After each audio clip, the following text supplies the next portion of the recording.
ఇప్పుడు చాలా మంది సమస్య ముఖంపై ట్యాన్ లేదా నలుపు పేరుకుపోవడం. దీనికి ఇంట్లో దొరికే పెసరపిండితోనే పరిష్కారం ప్రయత్నించవచ్చు.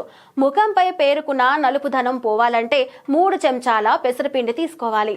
దీనిలో అరకప్పు గులాబీ నీరు, 3 చెంచాల రోజ్ ఆయిల్, చెంచా పంచదార కలిపి పేస్ట్ చేసుకోవాలి. అవసరాన్ని బట్టి కాస్త పాలు కలుపుకోవచ్చు. ఈ మిశ్రమాన్ని ముఖానికి అప్లై చేసుకోవాలి.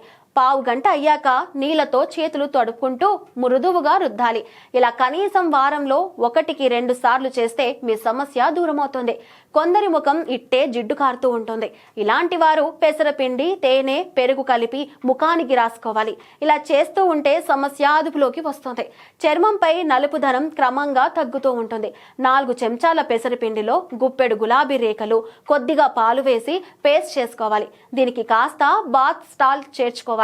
ఒంటికి రుద్దుకోవడం వల్ల చర్మంపై పేరుకున్న మురికి, దుమ్ము, ధూళి, మృత కణాలు తొలగిపోతాయి. చర్మం నూనువుగా మారుతుంది.